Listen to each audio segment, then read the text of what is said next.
Por isso, antes que sejam tomadas as últimas medidas, aqueles que desejam, realmente, aceitar o trabalho da transformação efetiva, sem rebeldias nem ardis, possuem, neste, o último momento para a decisão. Não serão recolhidos como vencedores. No entanto, serão acolhidos como doentes que aceitam a cirurgia para a recuperação de suas almas. Aqueles que não o desejarem, no exercício de seu livre-arbítrio, poderão despedir-se da longa jornada no planeta porquanto, doravante, para vocês, o tempo na Terra está acabado. A poderosa exortação penetrava a consciência de todos os que ali se achavam reclusos. Extasiados e assustados, a maioria não sabia o que fazer. Apenas o presidente se agitava, lutando contra as forças dominantes do bem que convocava os que ali se achavam à própria transformação. Todo aquele que for sincero em suas convicções, reconhecendo seus erros, arrependendo-se de tudo o que fez, aceitando sem condições o tratamento que se lhes oferece para a modificação de seus defeitos milenares, poderão encaminhar-se para os limites que os contêm e, desde que sejam verdadeiros, passarão pelas linhas de contenção e estarão libertos para receberem o atendimento das mãos luminosas que os amparam. No entanto, todos aqueles que estiverem tocados somente pelo medo ou pelo interesse de fugirem das consequências de seus atos, que não se atrevam a tentar porquanto sofrerão as consequências em si próprios, pelo padrão de energias negativas que acumularam e ainda preservam. Dessa maneira, informados de como procederem, os gritos começaram a se escutar por todos os lados. A maioria partira para os limites invisíveis que os prendiam. No entanto, como não desejavam despir-se das antigas maneiras de ser, sempre acostumados a corromper, a adulterar, a trocar favores, imaginando que poderiam continuar enganando para sempre, eram colhidos por uma reação que multiplicava a energia negativa que mantinham atuando em si mesmos.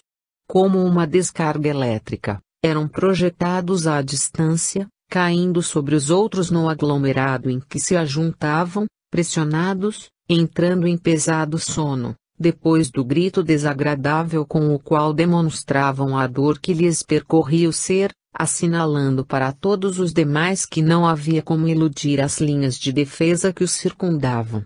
Sim, era uma linha de defesa do mundo superior contra entidades desse padrão que, já há algum tempo estavam sendo objeto de exílio da superfície do planeta, tanto quanto abriam espaço para a chegada, através da reencarnação, de entidades mais evoluídas que iriam modificando as vibrações planetárias, com as transformações fluídicas que implementariam.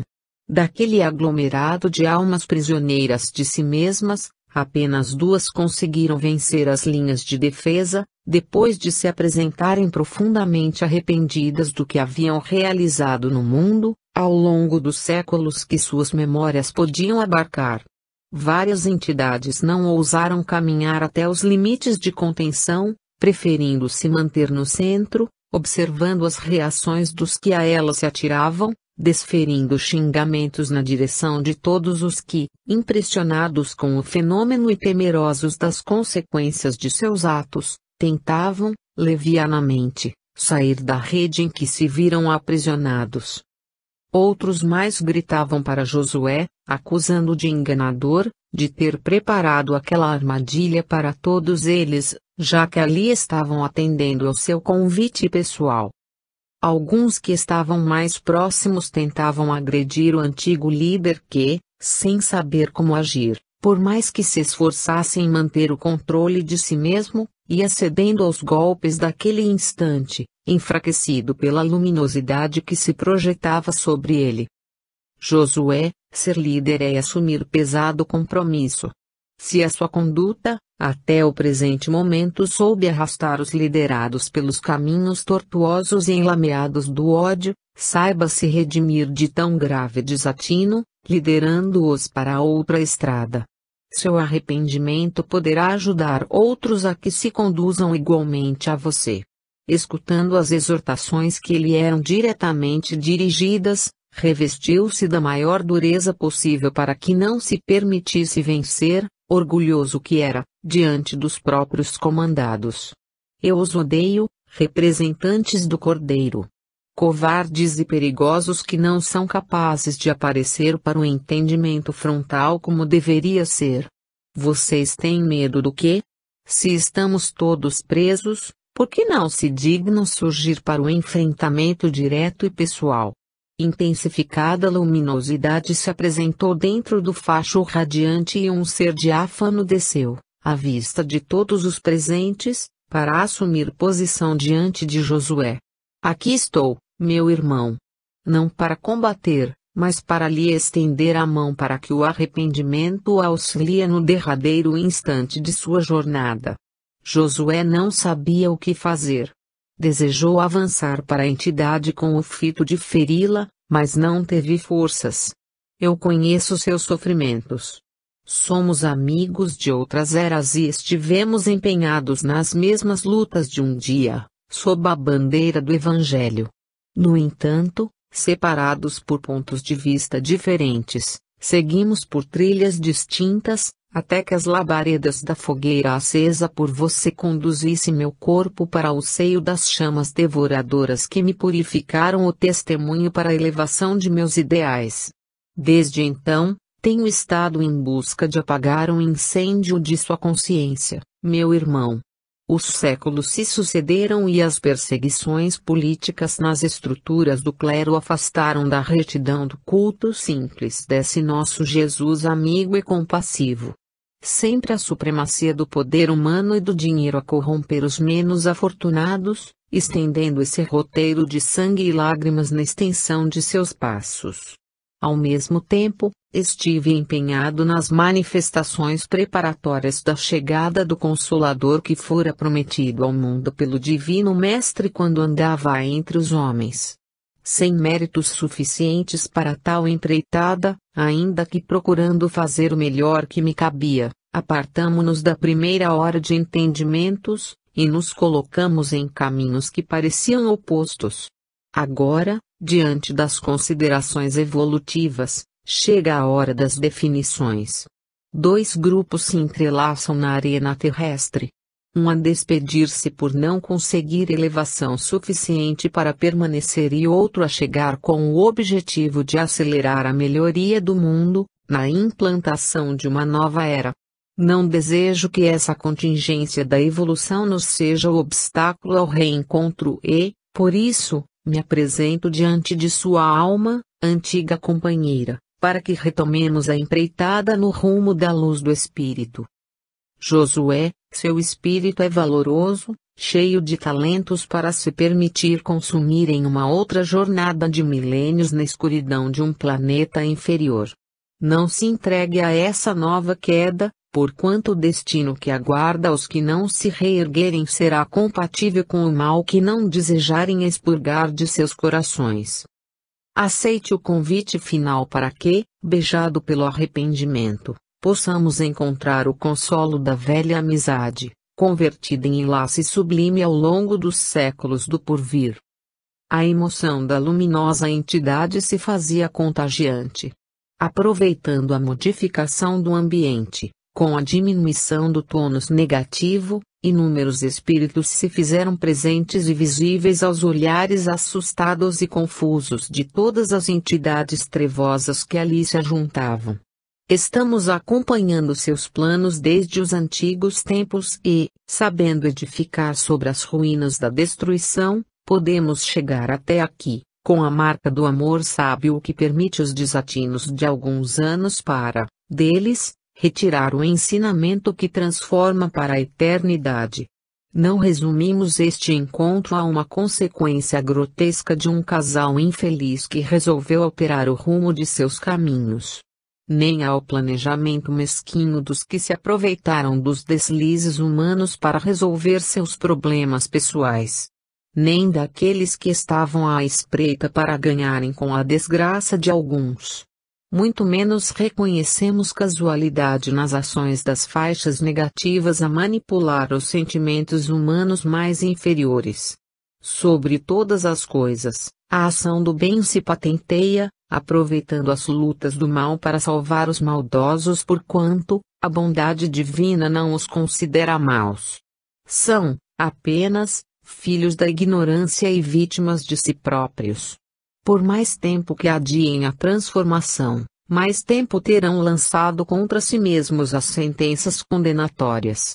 Daqui para diante, o destino de todos é o degredo a mundos inferiores, onde as mais pobres e rústicas formas primitivas que existem na Terra produzirão saudades no âmago dos seres exilados para as superfícies estéreis e calcinantes de outros orbes. Na justiça do universo nada se perde. Serão todos considerados missionários da transformação dos novos mundos. No entanto, pagarão em sofrimentos intensos a rebeldia de cada instante. Percebendo que a mente de Josué mantinha-se ativa, questionando suas palavras, ainda que sua voz não se fizesse escutar, receosos, a luminosa entidade continuou: todos, encarnados e desencarnados que se afinizem com as vibrações amesquinhantes serão levados para a nova habitação. Os que não estiverem sendo conduzidos neste momento, estarão sendo recambiados no tempo certo, porquanto a modificação das tendências se fará sem sobressaltos.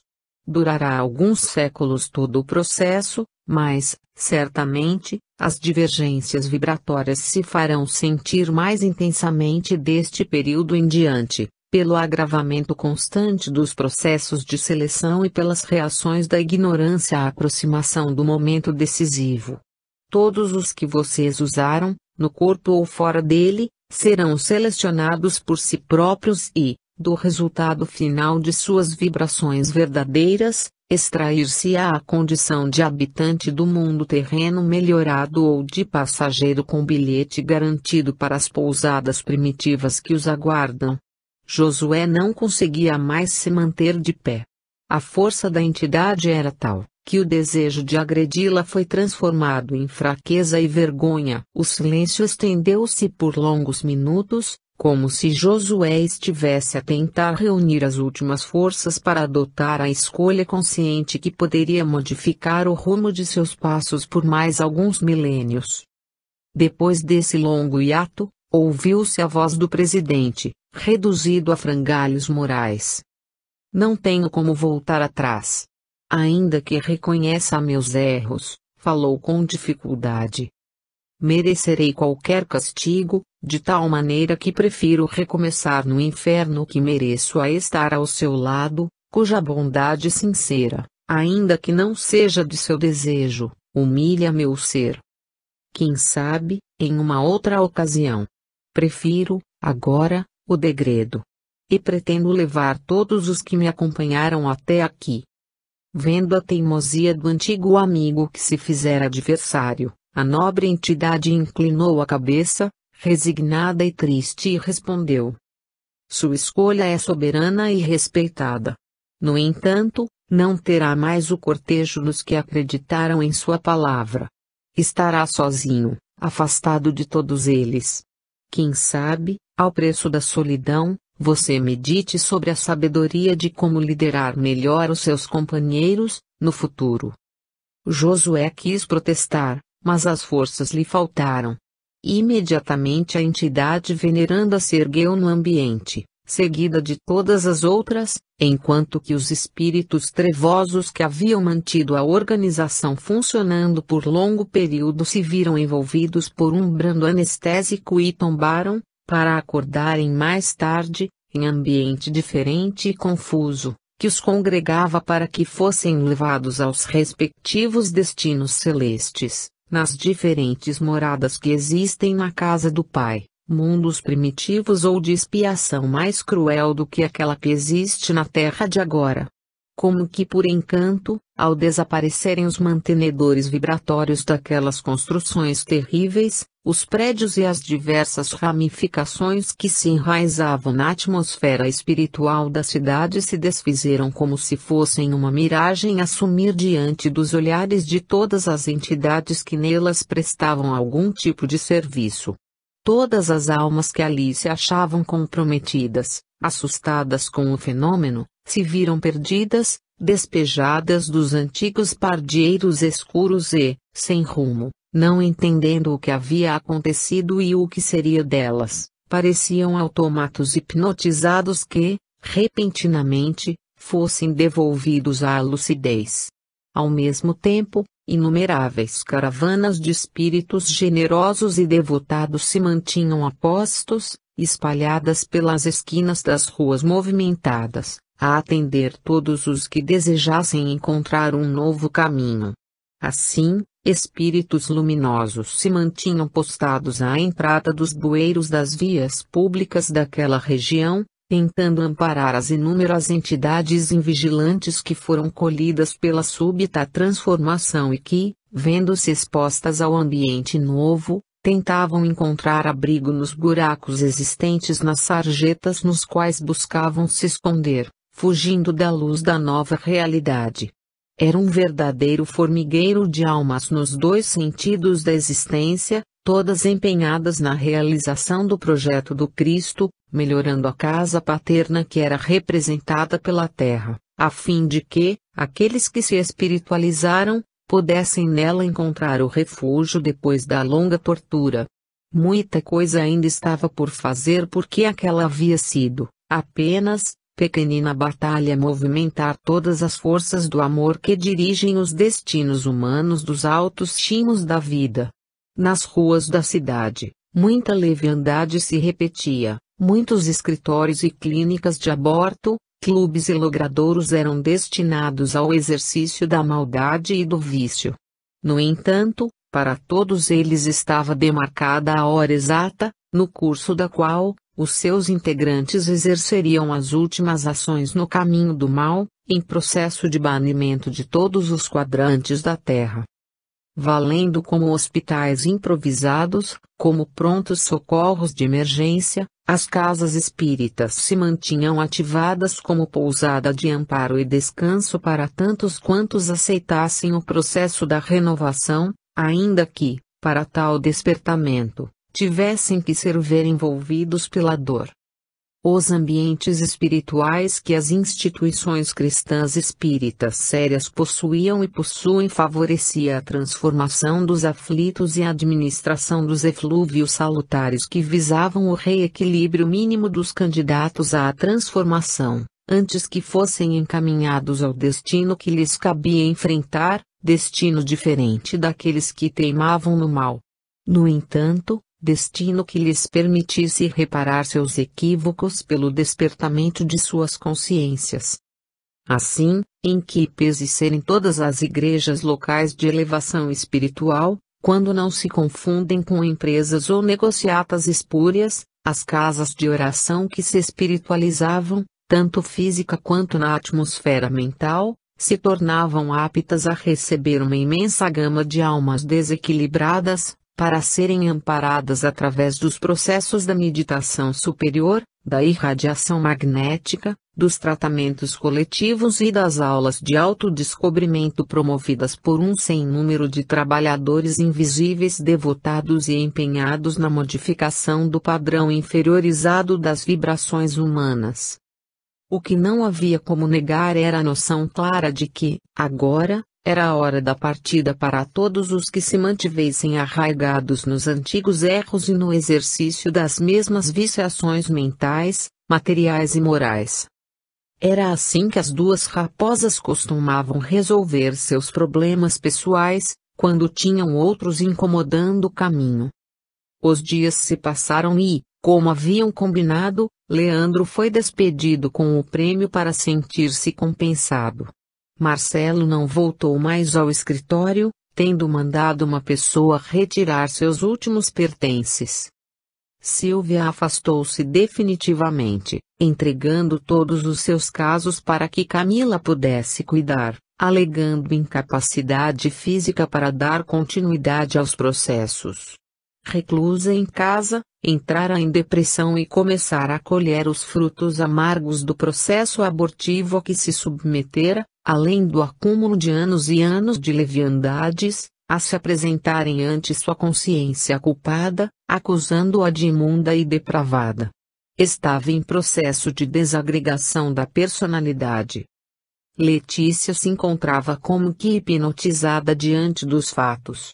Não sabia como avaliar seus sentimentos, e suas atitudes se tornaram maquinais. Só não enlouquecera por conta da ajuda espiritual de que se via objeto, com a proteção vibratória de Gabriel, sustentando seus impulsos com ideias de tolerância e perdão, calma e cabeça tranquila para qualquer decisão. Se não fosse por isso, Letícia já teria resvalado para a terrível estrada do suicídio, situação esta que não deixou de lhe passar pelo pensamento. Estava ferida, humilhada, envergonhada por ter se apaixonado por um usurpador, um rapaz sem escrúpulos, que se havia aproveitado da sua intimidade e a ela recorria para satisfazer-se no ego de homem desejado, mesmo que se encontrasse apaixonado por Camila e mantivesse relação sexual com Silvia. Camila era a única que conseguira evitar o contato íntimo pleno com Marcelo, apesar de ter se permitido intimidades calorosas com o rapaz. 42. Despedindo-se da terra. Alguns dias depois, em um dos luxuosos motéis da cidade, a suíte mais cara estava reservada para um encontro especial. Em seu interior, se podia observar um casal em um momento de festividade e comemoração importante. A diferença de idade não parecia alterar as disposições íntimas entre ambos os parceiros, parecendo clara a euforia do homem, mais velho, e a alegria indiferente da jovem. Enquanto isso, os espíritos amigos se mantinham a postos, acompanhando os derradeiros acontecimentos, com os quais retiravam outras tantas lições para o amadurecimento individual nas questões da afetividade e do exercício da sexualidade. Eu não lhe falei que tudo sairia como havíamos previsto? A frase era a repetição de muitas outras que já haviam sido trocadas ao longo de todo o processo de desenvolvimento de um longo plano, meticulosamente traçado para a conquista de objetivos. Diálogos rápidos e misteriosos que, muitas vezes, foram interpolados no meio de nossas narrativas, dando a noção do ajuste de intenções, nos planos bem alinhavados pela malícia e pelo interesse inferior. Ainda bem que eu atendi os seus conselhos e levei as coisas para o rumo que você me havia orientado. E, graças a isso, podemos hoje estar aqui, comemorando este grande feito. Como eu lhe sou grata, Ramos. Ouvindo a confissão de gratidão daquela jovem desejável, o maduro advogado se sentiu enlevado, voltando a viver as antigas sensações de heroísmo juvenil, as mesmas que levaram Marcelo a fazer o que fez. Sim, Camila, conhecendo Alberto como conheço, estava seguro de que conseguiríamos atingir o objetivo de limpar a nossa área de ação, ao mesmo tempo em que isso significaria a sua ascensão profissional. Um brinde à sua nomeação como a mulher de confiança do meu sócio, querida. E a champanhe cara era vertida em comemoração ao sucesso triunfante do plano de ambos, graças ao qual Camila, amante de Ramos, era colocada no lugar de Leandro, diretamente ligada ao sócio Alberto, o que permitiria que seus movimentos pudessem ser diretamente controlados pelo falso amigo de tantos anos. Isso mesmo, queridos leitores, ali estavam os amantes Ramos e Camila, reunidos em um lugar adequado para as demonstrações licenciosas e mecânicas de um afeto que não poderia corresponder, senão, à troca de interesses físicos por interesses econômicos, se considerarmos as noções morais pouco elevadas dos que se uniam para obter o que tanto queriam.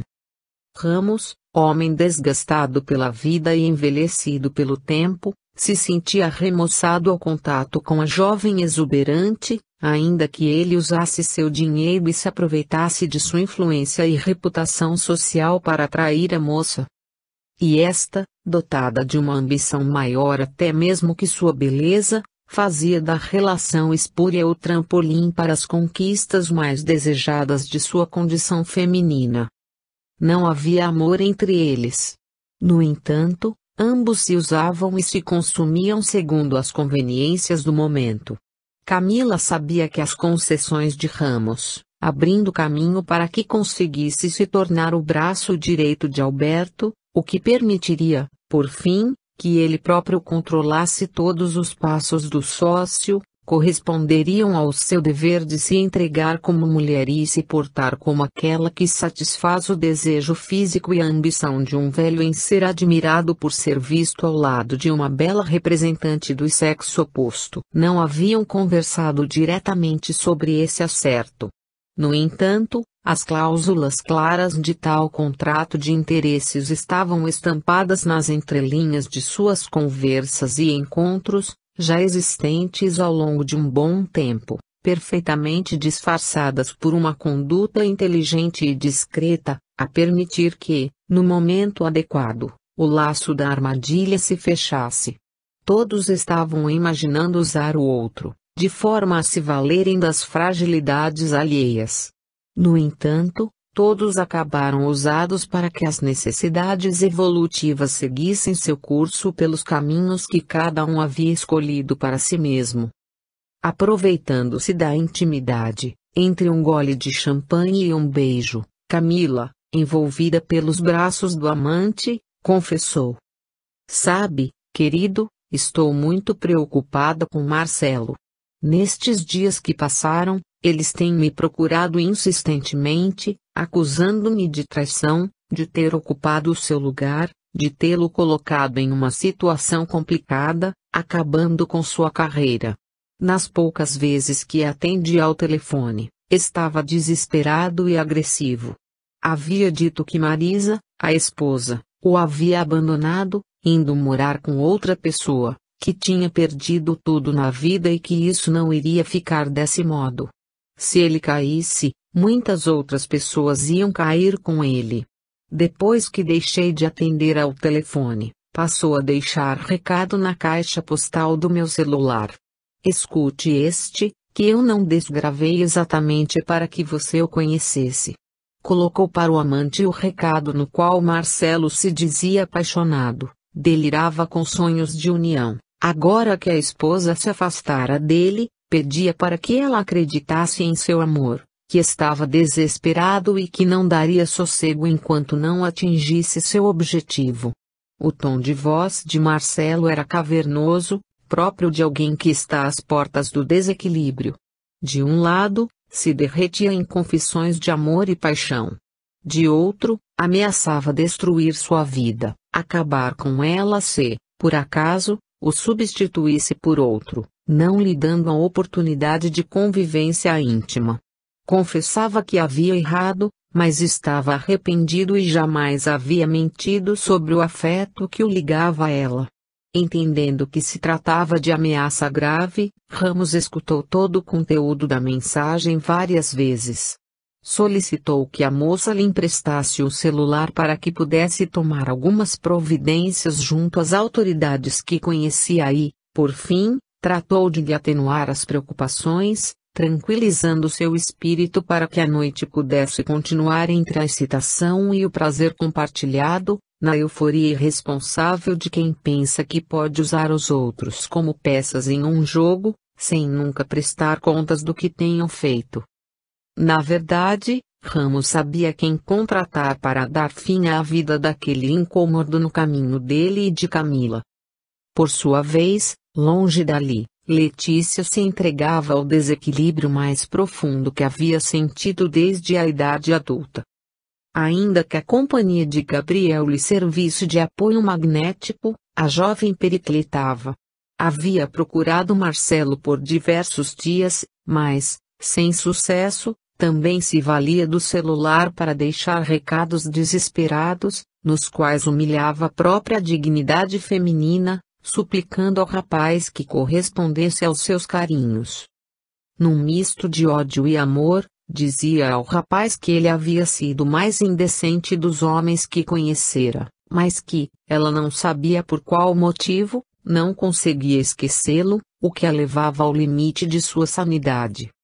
E da mesma forma, nas entrelinhas, deixava entender que não iria enlouquecer sozinha. Se perdesse o juízo, antes de isso acontecer, o rapaz haveria de receber a conta do que fizera com ela. Marcava encontros a esmo, determinava lugares e horários, fazendo ameaças de revide, informando que jamais seria feliz com outra pessoa além dela própria, porque ela não o permitiria. A esta altura, Letícia já tinha informações sobre o afastamento da esposa de Marcelo, porque, em certa tarde, Letícia fora pessoalmente até o prédio onde o casal residia, com a finalidade de revelar à sua esposa todos os fatos e, assim, deixar tudo em pratos limpos para que resolvesse seus problemas íntimos, ainda que isso fosse somente o exercício da vingança pela desconsideração recebida. O orgulho ferido habitando o mesmo coração que amava não permitia um ponto de equilíbrio entre o ódio passional e a racional aceitação dos fatos. Queria Marcelo, mesmo que fosse para fazê-lo sofrer por algum tempo e, depois, descartá-lo. Se ele não a aceitasse, a ideia de assassiná-lo e, depois, matar-se, corria fértil pela sua mente, apesar de todos os esforços de Gabriel. Aquele maldito advogadinho me paga. Perdi tudo por causa dele, safado, cachorro. Era o pensamento igualmente descontrolado de Leandro, desapossado de sua condição de braço direito de Alberto, cargo que exercia já há vários anos. Não tenho como prejudicar aquele velho ordinário que, de uma forma ou de outra, também detém segredos e documentos que me colocam em suas mãos, incriminando-me. No entanto, esse miserável do Marcelo me paga. Não pense que vai ficar feliz, podendo andar por aí livre e solto, enquanto eu amargo a ironia dos amigos, as perguntas irônicas sobre a minha saída do escritório, a perda das rendas e o aumento de minhas dívidas. Como é que vou continuar pagando o meu barco, se não tiver de onde tirar mais dinheiro? E porque a ideia de seguir trabalhando honestamente como advogado lhe surgia como uma resposta da própria consciência às situações de dificuldade, respondia a si mesmo. Advogar, eu? Andar por corredores de fórum, encostar o umbigo no balcão, ter que esperar ser atendido, aguardar na porta de autoridades o beneplácito de seu atendimento, as mesmas autoridades que me recebiam sorridentes quando ia lhes levar dinheiro para nossos acertos? Isso é que não faço mais. Entre os pensamentos indignados e os goles de bebida, Leandro pretendia afogar seus sofrimentos, partilhados na solidão de uma vida sem sentido e sem família. Anos atrás, seduzido pelas conversas de Alberto e Ramos que sempre enalteciam a condição de homens criados para as aventuras inconfessáveis do sexo livre, resolvera romper seu casamento porque sua esposa não mais lhe correspondia ao ideal de mulher atraente e escultural, preferindo trocá-la por mocinhas oportunistas com as quais flertava e se distraía periodicamente, sem se apegar senão aos seus corpos e curvas, pagando-lhes quanto pedissem. Agora, não encontrava em nenhum de seus corpos quentes e insaciáveis, o apoio amigo, a condição de companheiras pacientes e compreensivas, capazes de escutar seus desabafos e entender seus sofrimentos. Para as mocinhas, tempo era dinheiro e, por mais que pagasse, escutavam suas queixas como máquinas registradoras, olhando para o relógio como se não passassem de caça-níqueis, indiferentes às suas dores. Não. Aquele era o momento para o calor da velha companheira, aquela que suportara as suas equivocações e que tolerara seus achaques, graças aos anos vividos juntos, desde o frescor da juventude. No entanto, Leandro estava sozinho. A única companhia que o envolvia era a de Demétrio, o espírito que o espreitava com as ordens de Josué, antes de terem sido afastados daquele círculo trevoso no qual havia se transformado o escritório, além das entidades que esse hipnotizador arrebanhara com o seu poder para induzir sua vítima desequilibrada a praticar o crime contra Marcelo. Veja, Leandro, sugeria, ardiloso, o espírito obsessor, como você está desesperado e Marcelo se encontra todo feliz. Não acha que há uma grande injustiça nessa história? Ele, sem qualquer consequência, jovem ainda, pleno para retomar sua vida profissional, enquanto que você, aí, acabado, jogado às traças, como um velho inútil. Em breve, Marcelo estará tomando seu lugar junto ao corpo quente dessas menininhas que você usa e elas jamais quererão saber quem você é. Vai deixar as coisas ficarem assim? Leandro não ouvia as palavras de Demétrio na acústica física, mas uma indignação crescia em seu íntimo, facilitada pela imersão do cérebro nos fluidos etílicos, sempre nocivos para o equilíbrio e para a clareza das decisões. Era a resposta de seu espírito imaturo para os insucessos diante da vida, nas perdas de cada instante.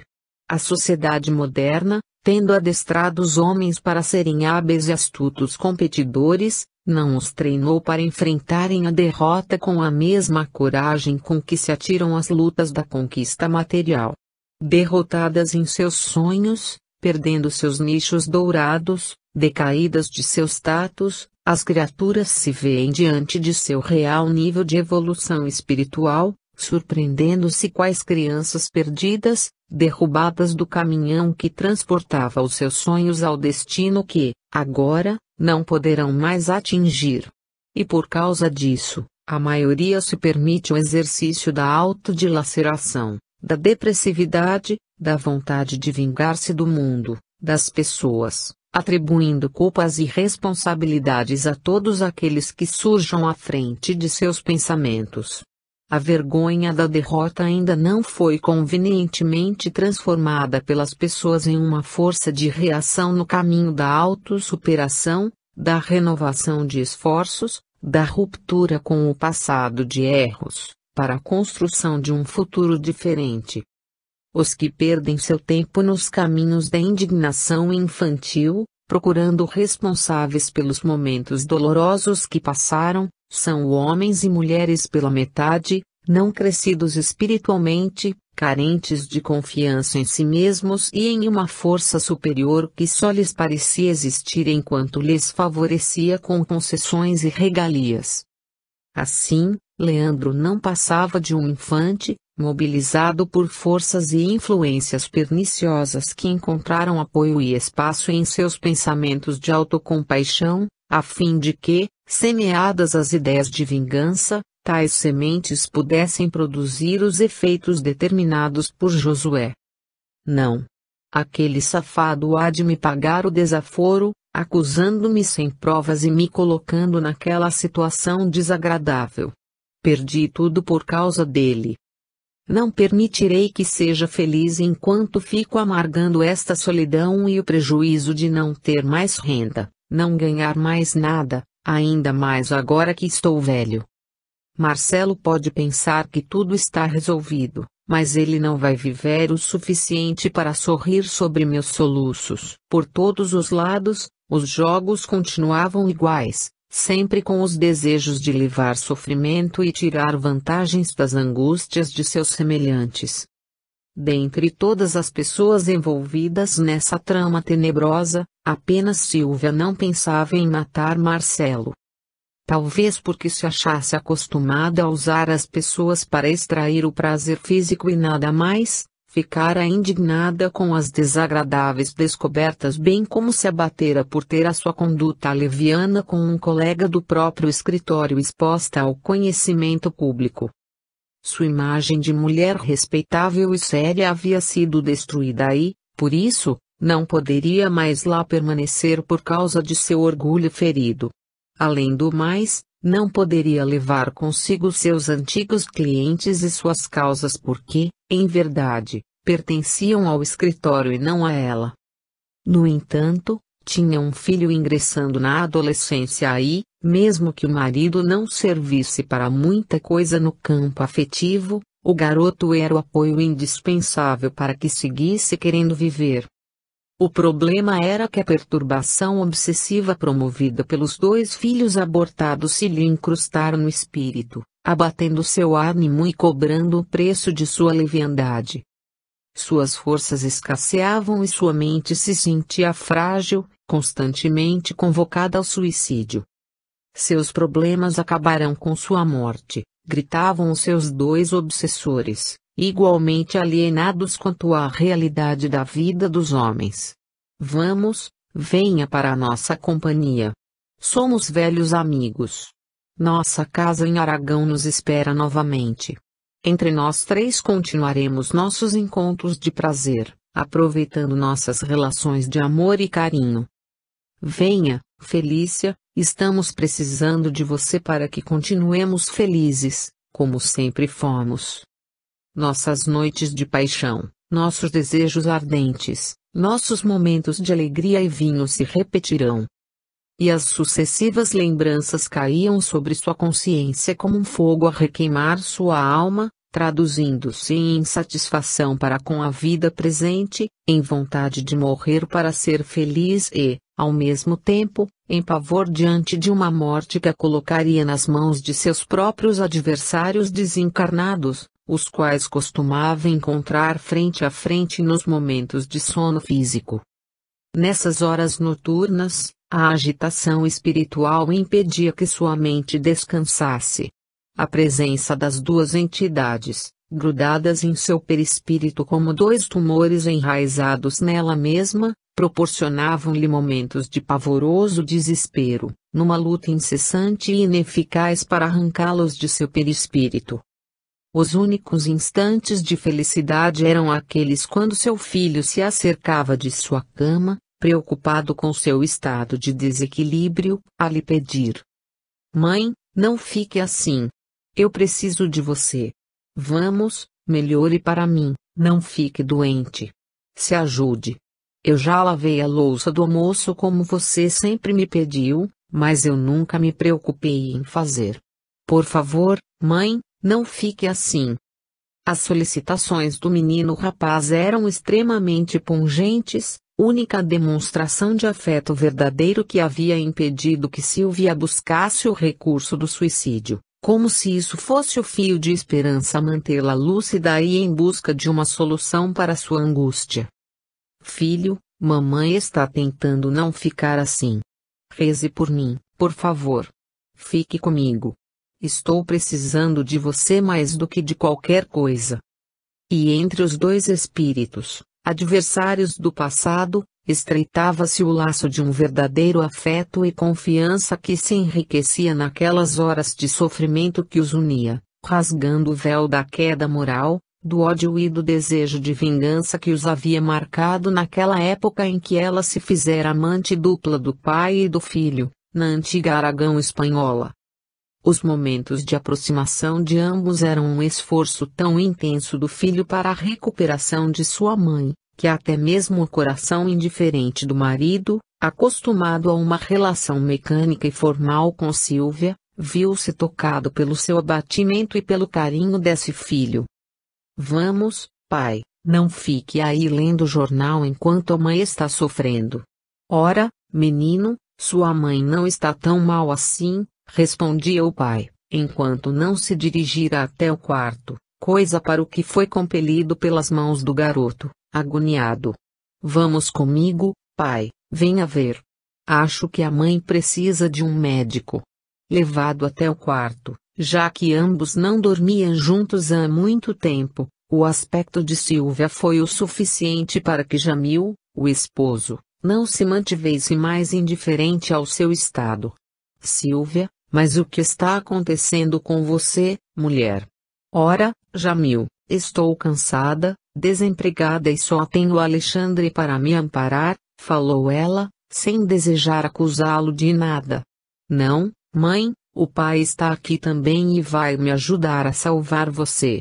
Vendo que a voz do filho era do desespero diante da impotência, Jamil esqueceu-se daquela leviana mulher que, sua velha conhecida de aventuras da mocidade, acabara engravidando para, conforme ele sempre desconfiara, segurar um bom partido. Naquele momento, diante de seus olhos, estava a mãe de seu filho, um outro ser humano, de olhos encovados, semblante amedrontado e corpo fraco, preso a um leito não mais para a sensação prazerosa do gozo irresponsável. Ali, um outro ser vivo recolhia o fruto amargo de suas semeaduras. Sim, Alexandre, nós iremos ajudar sua mãe para que melhore.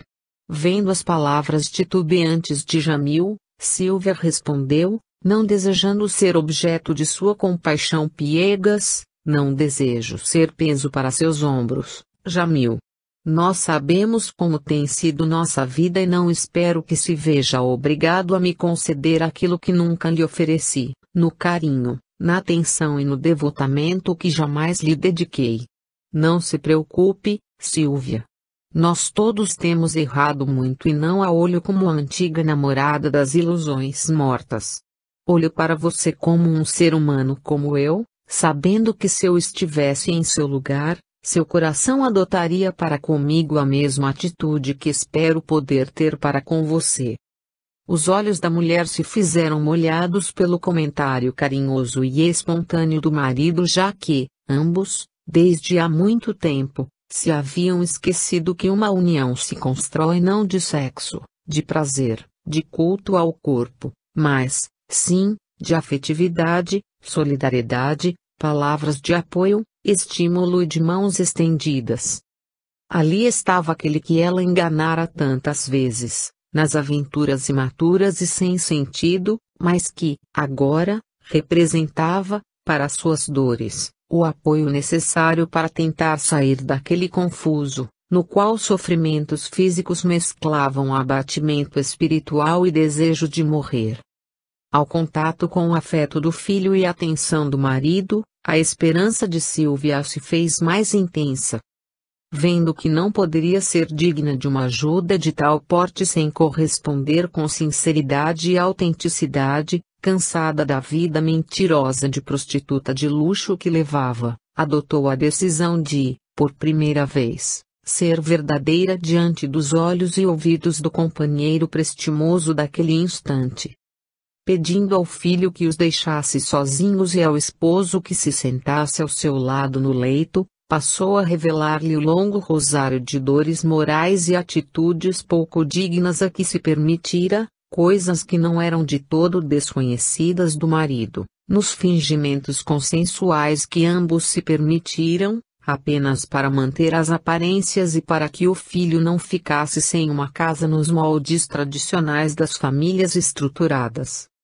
Ambos se haviam autorizado a manutenção de uma vida sexual independente, desde que preservados os limites do lar, onde se apresentavam como pessoas distintas ou, ao menos, respeitáveis. Tudo isso que você está me contando, Silvia, apesar de nunca ter tido conhecimento anterior, já supunha, porque a minha vida, desde nosso ajuste há tantos anos, também tem sido trilhada por esse mesmo padrão. Eu sei, Jamil, e não desejo que você se sinta obrigado a contar sua rotina.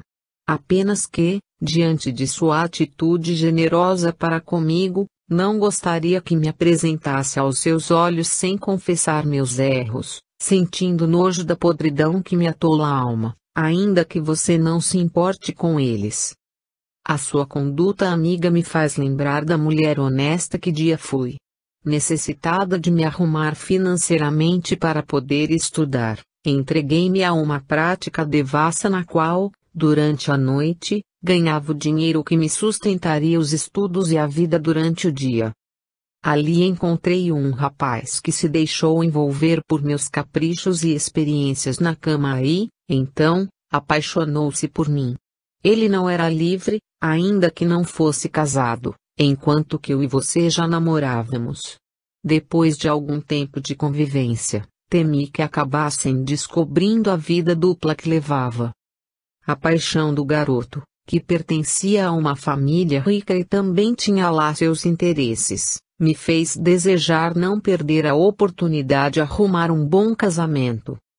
De um lado, você, entusiasmado com o nosso relacionar, minha beleza juvenil e excitante, um homem um pouco mais maduro e posicionado, ainda que sem tantos recursos quanto o rapaz.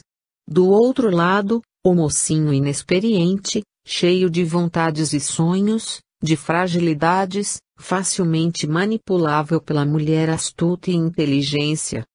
Acontece que, depois de mais de 2 anos de encontros clandestinos e apaixonados, passei a perceber que o mocinho fugia de minhas mãos.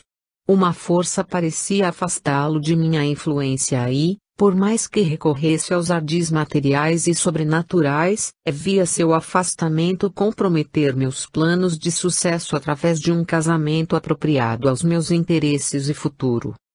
Resolvi, desse modo, engravidar de você para usar como instrumento de pressão contra ele, já que mantinha relacionamento íntimo com os dois, alegando sempre que me preservava do risco da fecundação, tomando remédios. Dessa forma, se ele me recusasse, ainda manteria você como verdadeiro pai, manipulando a sua vontade e pressionando-o com vistas à união definitiva. Se tivesse engravidado dele, poderia perder tanto um quanto o outro. Quando se patenteou a gravidez, tratei de procurar o rapaz para informar-lhe que havia feito um filho em mim, com o ânimo de lhe destruir a relação afetiva que mantinha com outra mulher. Para minha surpresa, no entanto, recusou-me a cilada dizendo que esperaria o nascimento da criança para os exames necessários. Assumiria a paternidade se o filho fosse dele, mas não se relacionaria mais comigo. Naquele momento, um ódio contra ele e sua malfadada mulherzinha surgiu em minha alma. Mulherzinha essa que, ao seu lado, parecia ter aceitado a adulteração do homem amado, sem desejar vingar-se, rompendo o relacionamento.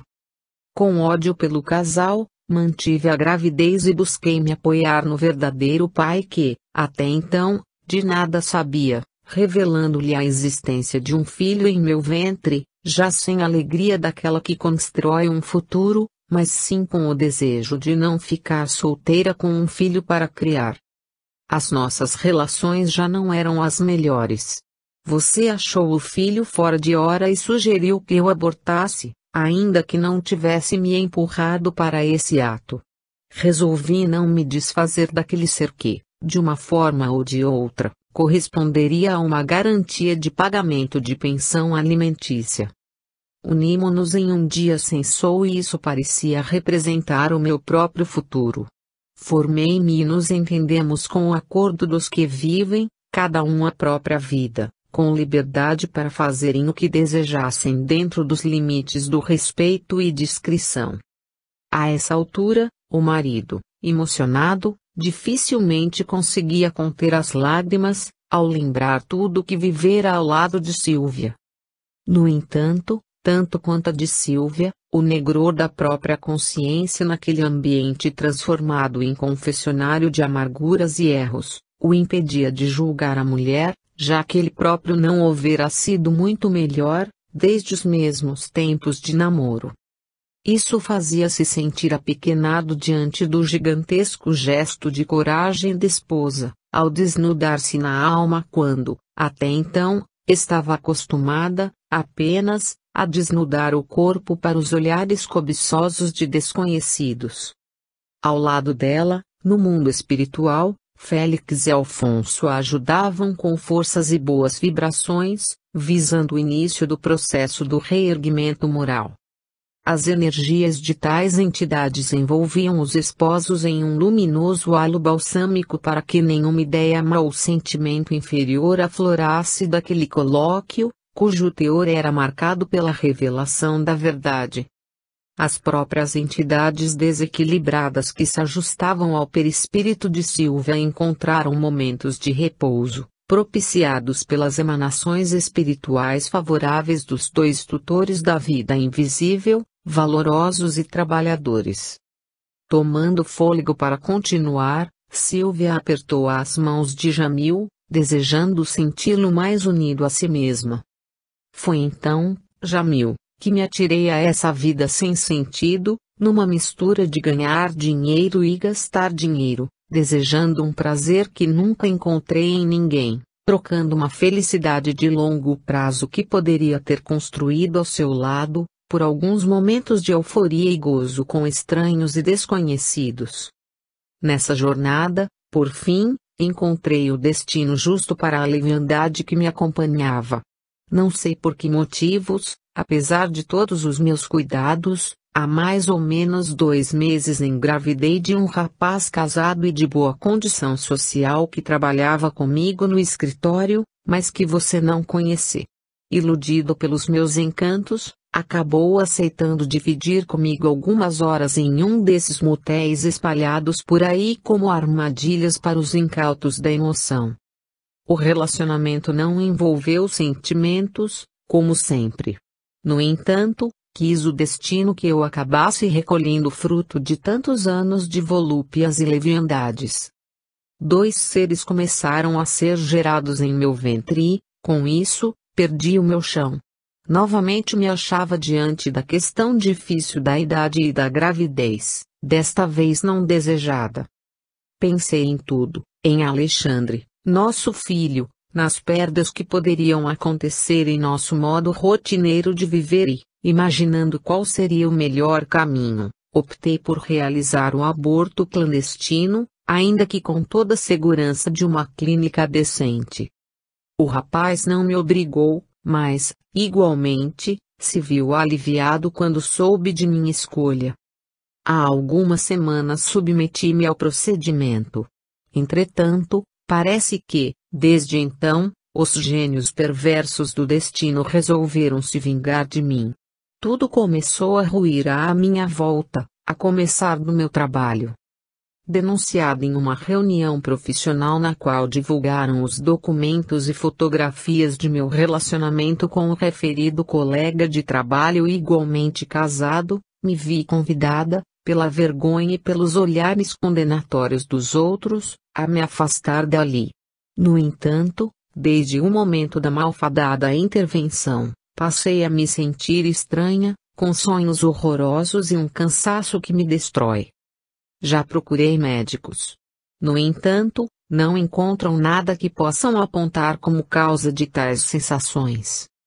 A ferida uterina está cicatrizada, não há infecções de nenhum tipo, mas os sintomas persistem. Não tenho mais vontade de viver e, com tudo isso que lhe contei, acho-me destinada a amargar no inferno pelos males que causei em muitas pessoas, a começar por você, Jamil. Silvia desabou a soluçar, dizendo, eu quero morrer, mas nem pra isso. Tenho forças. O esforço de Silvia havia chegado ao clímax. Não seria mais possível continuar esperando dela o equilíbrio necessário para prosseguir. Precisava descansar. Jamil, envolvido pelo sentimento de carinho de Alfonso, olhou compungido para aquele extrapo de gente, sentindo-se participante e em parte responsável por aquele quadro de desilusão e de dor. Afinal, ele também agira para atender aos seus próprios interesses masculinos. Mantivera uma união formal na qual nunca colocara o afeto verdadeiro ou desejara recuperar o respeito da esposa. Limitara-se a viver de cama em cama com outras mulheres, mantendo as aparências, contando com a autorização da sua mulher de face de conta. Seu coração se vira atingido pela dor que Silvia demonstrava, falando de si mesma sem emitir qualquer acusação ao esposo que, por primeira vez, a escutava, graças aos apelos do filho do casal. Abraçou-se à mulher, igualmente aos prantos. Foi nesse momento que um raio de luz partido de 2 corações arrependidos e solitários uniu-se à luz superior que sobre eles era projetada pela oração das 2 entidades espirituais que se mantinham vigilantes, para a garantia da eclosão dos verdadeiros sentimentos de respeito e de perdão, indispensáveis à correção dos próprios destinos. Nós vamos sarar juntos, Silvia, falava Jamil, arrependido. Eu lhe prometo que nós vamos sarar juntos. Você me aceita como seu Amigo sincero? Eu não sou melhor do que você. Eu fiz as mesmas coisas ruins e me envergonho por não ter, nunca, tido a coragem que você está tendo, agora. Falando assim, com o tom de voz próprio dos que choram como crianças, Silvia se acercou ainda mais dele, como se estivesse vendo o marido pela primeira vez em tantos anos de união indiferente e,